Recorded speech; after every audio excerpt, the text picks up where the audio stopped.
Hello everybody. सो आज बात करेंगे ज्वेलरी रिटेल सेक्टर की। तो क्या इस ज्वेलरी रिटेल सेक्टर कंपनीज का बिजनेस मॉडल रहता है, कैसे आप इन कंपनीज को एनालाइज कर सकते हैं, कैसे इनके परफॉर्मेंस को ट्रैक कर सकते हैं और क्या पैरामीटर्स होते हैं इन कंपनीज को समझने के लिए। तो देखिए, ज्वेलरी रिटेल मतलब है कि ज्वेलरीज को बेचना और रिटेल करना, और ट्रेडिशनली सबसे बड़ा इसमें पोर्शन रहता है गोल्ड ज्वेलरी का। तो गोल्ड ज्वेलरी का जो काम है बेसिकली, जो ट्रेडिशनली ये बहुत ही ट्रस्ट का बिजनेस है। जो हमारे छोटे शहरों में आज भी सोनार होते हैं, बेसिकली सोनार से सोने की ज्वेलरी खरीदना, और या फिर कभी प्रॉब्लम हो तो उसको वो सोने की ज्वेलरी वापस बेचना या उसके एंड पे गिरवी रखना, ये सारा काम सोनार करते थे। और पास्ट ट्रेडिशंस काफी हिसाब से ये जो पूरा बिजनेस मॉडल ही है, ये जो एक ट्रेडिशनल सोनार का बिजनेस मॉडल है, ये बहुत ट्रस्ट का बिजनेस था। स्पेशली पास्ट में जब आप आसानी से गोल्ड की प्योरिटी को उतना आसानी से एक नॉर्मल कस्टमर चेक नहीं कर सकता था, तो वो एक अपने जो बहुत ही पुराना नामी ट्रस्टेड अपने शहर के पास ज्वेलर होता था, जो सोनार होता था, उसी से ही ज्वेलरी खरीदता था। बट पिछले कुछ सालों में क्या हुआ है, गवर्नमेंट ने हॉलमार्क टाइप के रेगुलेशंस लेके आए हैं, लोग बड़े शहरों में मूव हुए हैं, और एक पूरे समाज के जो लेवल पर भी ट्रस्ट की चीज थोड़ी कम हो गई है, और एक्चुअल चीजों पे लोग ज्यादा चेक करते हैं। तो ये स्पेशली रेगुलेशंस आने के बाद, हॉलमार्क आने के बाद, लोग भी आज प्रेफर करने लगे हैं कि कोई बड़ा ब्रांडेड ट्रस्टेड ज्वेलर हो। और जो पुराने सुनार हैं उसके ऊपर ट्रस्ट थोड़ा कम हो गया, स्पेशली बड़े शहरों में जहाँ पे माइग्रेशन हुआ है, लोग छोटे शहरों से बड़े शहरों में आए हैं, वहां पे स्पेशली लोग ब्रांडेड ज्वेलरी के पीछे ही जाते हैं। और ये जो ट्रेंड है पिछले 20-25 सालों से काफी ढंग से आप देखेंगे टाइटन में प्ले आउट हुआ है। टाइटन की पूरी ग्रोथ स्टोरी ये रही है कि वो कंपनी कैसे एक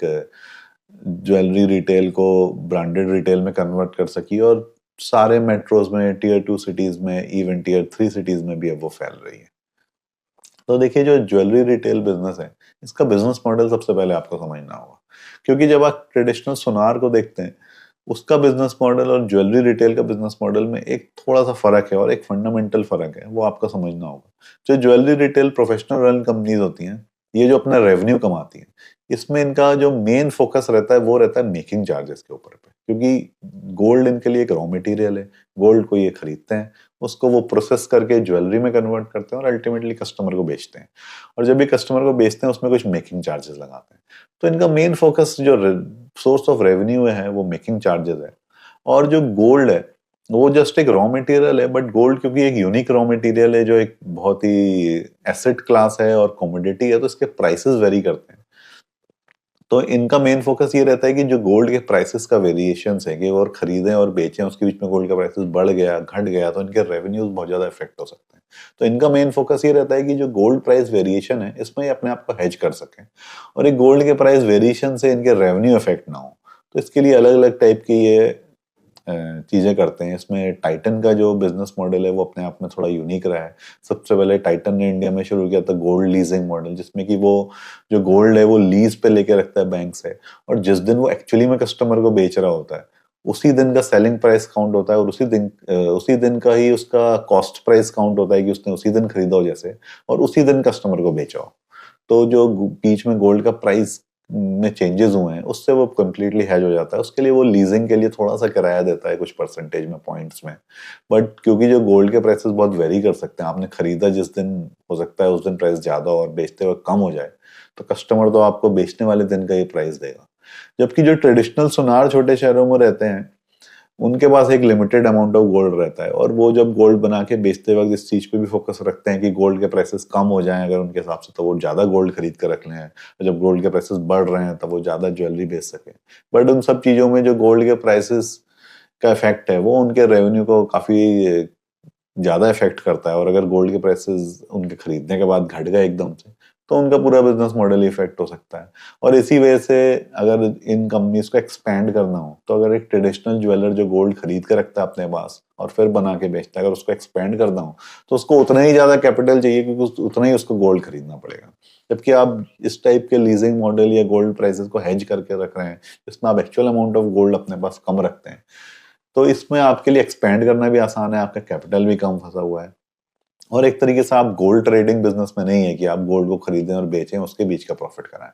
आप प्योरली ज्यादा से ज्यादा ट्राई करते हैं कि आप ज्वेलरी मेकिंग बिजनेस में, और जो मेकिंग चार्जेस है वही आपका रेवेन्यू, और उसी रेवेन्यू में से आप प्रॉफिट कमाएं, और गोल्ड के प्राइस के जो वेरिएशन है उसको आप किसी तरह से हेज कर सकें। और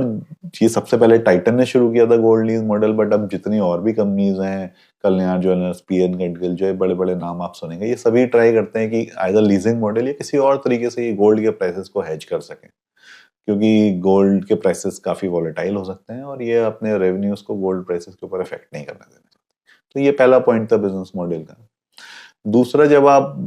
रिटेल कंपनीज को समझेंगे तो देखिए वही फैक्टर्स हैं जो बाकी रिटेल कंपनीज में रहते हैं कि वॉल्यूम ग्रोथ कितनी है, वैल्यू ग्रोथ कितनी है, सेम स्टोर सेल्स ग्रोथ, जो मैंने आपको रिटेल फैशन कंपनी में ही बताया था कि सेम स्टोर में कितनी ग्रोथ हो रही है, नए स्टोर्स खोलना। बट इसमें जो वॉल्यूम ग्रोथ और जो वैल्यू ग्रोथ का फैक्टर है, इसमें भी गोल्ड का मॉडल अपने आप में थोड़ा सा यूनिक है, क्योंकि देखिए गोल्ड के प्राइसेस आप सभी जानते हैं पिछले 2-3 सालों में बहुत बड़े बुल रन में रहे हैं, और उसकी वजह से वैल्यू ग्रोथ जो बहुत ज्यादा दिखेगी आपको इसमें, जो कंपनीज हो, वॉल्यूम ग्रोथ थोड़ी कम दिखेगी, क्योंकि गोल्ड के प्राइसेस इतना बढ़ गए हैं कि लोग ज्यादा गोल्ड तो नहीं खरीद पा रहे, बट फिर भी उतने पैसों में ही थोड़ा कम गोल्ड बट पैसे बढ़ा के वो खरीद रहे हैं। और गोल्ड के अंदर यूनिक चीज क्या है कि जब इसका प्राइसेस बढ़ते हैं तो क्योंकि इसको लोग एक एसेट की तरह समझते हैं, तो भी ऐसा नहीं है कि लोग इसको खरीदना एकदम से कम कर दें। अगर आदमी 1 लाख का गोल्ड लेने के लिए आया है, पहले वो शायद 10 ग्राम ले पा रहा था, जो एक तेलों का कुछ महीने पहले तक रेट था, बट अगर वो बढ़ गया 20%, तो ऐसा नहीं है कि वो 1 लाख की जगह 50 हजार का ही गोल्ड लेगा, वो लेगा फिर भी 1 लाख का ही। अब हो सकता है 1 तोले की जगह उसके पास 8 ग्राम ही आए, 20% अमाउंट ऑफ गोल्ड कम आ जाए, बट वो ले लेगा 1 लाख का गोल्ड। और यही रीजन रहा है कि और कई लोगों को 1 तोला गोल्ड लेना है तो लेना है, अगर ज्यादा प्राइस है तो वो ज्यादा प्राइस दे देते हैं, और लोग एज इन्वेस्टमेंट अगर इसको सोच रहे हैं तो वो ज्यादा प्राइस देके भी गोल्ड को खरीद लेते हैं। और यही रीजन रहा है कि गोल्ड के प्राइसेस बढ़ने के बाद भी इन कंपनीज के जो वॉल्यूम्स है बहुत ज्यादा कम नहीं हुए हैं, और ओवरऑल इनमें ग्रोथ ही देखी है काफी ज्यादा, क्योंकि लोगों को गोल्ड एज इन्वेस्टमेंट भी लगता है। और जब गोल्ड के प्राइसेस घटते हैं तब भी बहुत ज्यादा वॉल्यूम नहीं घटती है, क्योंकि लोगों को फिर लगता है कि गोल्ड के प्राइसेस कम हो गए हैं तो हम स्टोर करके रख लें, इसको खरीद कर रख लें। बट फिर भी जो मुझे लगता है कि जो गोल्ड की रैली की वजह से इनके रेवेन्यूज इतने बढ़े हैं, अगर ये गोल्ड के प्राइस स्टेगनेंट हो गए या थोड़े घट गए तो इनकी सेल्स पे इफेक्ट हो सकता है, क्योंकि जो वैल्यू ग्रोथ का पोर्शन है वो इनका कम हो जाएगा, और प्राइसेस घटने के बाद लोग एकदम से इतनी तेजी से गोल्ड खरीदने के लिए नहीं आएंगे, लोगों को लगेगा कि शायद और घट सकते हैं। तो ये एक रिस्क फैक्टर है जो इन ज्वेलरी रिटेल कंपनीज में है कि पिछले कुछ सालों में बढ़ते गोल्ड प्राइसेस की वजह से इनके रेवेन्यूज बहुत बढ़े हैं, बट आगे जाके अगर गोल्ड प्राइस स्टेगनेंट हो गए या घट गए तो ये कैसे इनके सेल्स को अफेक्ट करेंगे, ये थोड़ा सा एक रिस्क फैक्टर है। उसके अलावा सेम स्टोर सेल्स ग्रोथ और नए स्टोर एक्सपेंशन आप सभी को पता है ऑलरेडी, और इसमें भी वही फैक्टर देखना है कि जो कंपनी जब नए स्टोर्स खोल रही है, क्या वो नई जगह पे जा रही है, नए एरियाज में की जा रही है, क्योंकि देखिए गोल्ड ज्वेलरी भी एक ऐसी चीज है कि जो ज्वेलरी का फ्लेवर है वो थोड़ा सा लोकेशन के हिसाब से चेंज होता है। नॉर्थ इंडिया में अलग टाइप की ज्वेलरी चलती है, साउथ इंडिया में अलग डिजाइन चलते हैं, बंगाल में, वेस्ट में अलग, ईस्ट में सॉरी अलग टाइप के डिजाइन चलते हैं, और वेस्ट में, महाराष्ट्र में, गुजरात में अलग टाइप के डिजाइन चलते हैं। तो जैसे जैसे कंपनी एक्सपेंड करते हैं न्यू एरियाज में, उसके लिए बहुत जरूरी है कि वो जो अपने डिजाइनिंग के कंसेप्ट को भी चेंज करे और उस लोकल फ्लेवर के हिसाब से ज्वेलरी को डिजाइन करे। और जैसे कि मैंने शुरुआत में बोला था कि गोल्ड है तो एक ट्रस्ट का बिजनेस, भले ही ब्रांडेड कंपनीज आ गई हैं, बट फिर भी जब स्टोर अगर कोई ब्रांडेड कंपनी का भी एक नए शहर में, नए एरिया में खुलता है जहां आज तक उसका स्टोर नहीं था, तो वहां के लोकल लोगों को थोड़ा टाइम तो लगता है उसके ऊपर ट्रस्ट करने के लिए कि क्या हम इससे खरीद लें, क्या ये गोल्ड सही दे रहा है, क्या इसके डिजाइनिंग्स ठीक है, क्या इसकी गोल्ड की प्योरिटी ठीक है। ये सारे फैक्टर्स की वजह से एक टाइम लगता है ट्रस्ट बिल्ड करने में। और जो टाइटन, कल्याण टाइप के ब्रांड ऐसे हो गए हैं कि पैन इंडिया उनकी ब्रांड का रिकॉल है, और लोग कम टाइम में आसानी से एक नए शहर में भी ट्रस्ट कर सकते हैं। और एक और भी इसके बिजनेस मॉडल में जो रिसेंटली चेंज हो रहा है वो ये हो रहा है कि गोल्ड के प्राइसेस इतने बढ़ने की वजह से, ऑलरेडी पहले 20 कैरेट 22 कैरेट की जगह 18-16 कैरेट के तो ज्वेलरी बनने ही लगी थी, बट इतने ज्यादा गोल्ड प्राइसेस बढ़ चुके हैं कि अब वो middle class, lower middle class या फिर वर्किंग क्लास जो कि ऑफिस में पहनना चाहते हैं ज्वेलरी, उनके लिए इवन 12 कैरेट 9 कैरेट के गोल्ड ज्वेलरीज में मार्केट में आ गए हैं। और इन जो रिटेल कंपनीज है इनका फोकस ये रहता है कि अपना ये जो डिजाइनिंग मार्जिन है या फिर जो मेकिंग चार्जेस को कैसे बढ़ाएं, और खासतौर पे अगर अमाउंट ऑफ गोल्ड कम रहेगा ज्वेलरी में तो इनके पास ज्यादा चांस है डिजाइन चेंज करने का, और ज्यादा चांस है अपने मेकिंग चार्जेस के परसेंटेज या मेकिंग चार्जेस के पोर्शन को बढ़ाने का। तो भले ही ये 9 जो कैरेट 12 कैरेट में गोल्ड कम हो, but actually it's a high margin business for the retail companies. और अगर आप इनका बिजनेस का जो मिक्स देखेंगे कि किस टाइप के ज्वेलरीज का मिक्स पड़ रहा है, डायमंड ज्वेलरी या लो कैरेट डेली वेयरेबल ज्वेलरीज, इन टाइप की ज्वेलरीज में मार्जिन ज्यादा है और यही कंपनीज ट्राई कर रही हैं कि इस टाइप की ज्वेलरीज को ये ज्यादा बेचे जिसपे इनका मेकिंग चार्जेस ज्यादा हो। क्योंकि जो प्योर गोल्ड की ज्वेलरी होती है उसमें हमेशा थोड़े से मेकिंग चार्जेस कम रहते हैं, क्योंकि उसमें गोल्ड की वैल्यू इतनी ज्यादा रहती है, तो परसेंटेज टर्म्स में मेकिंग चार्जेस कम निकल के आते हैं। तो आप जब भी किसी कंपनी को एनालाइज करें तो इनका प्रोडक्ट मिक्स भी देखें कि ये हाई मार्जिन प्रोडक्ट्स की तरफ जा रहे हैं कि लो मार्जिन प्रोडक्ट्स की तरफ जा रहे हैं। खास तौर पे जो कल्याण ज्वेलर्स है, ये अब रिसेंटली 2-3 क्वार्टर पहले इन्होंने बोला था कि जो छोटे शहरों में ये अब स्पेसिफिक ब्रांड्स खोलने वाले हैं जो उन छोटे शहरों की स्पेसिफिक डिजाइन रिक्वायरमेंट्स को, जो ओवरऑल नॉर्थ या साउथ डिजाइन को ना दिखते हुए स्पेसिफिक स्मॉल रीजन्स के जो डिजाइन होते हैं उसके ऊपर फोकस करें। क्योंकि इन छोटे शहरों में जो लोग हैं वो ज्यादा प्रेफर करते हैं कि अपने लोकल डिजाइन फ्लेवर की ज्वेलरीज को खरीदें, जो कि बड़े शहरों में कंपैरेटिवली कम है। और जो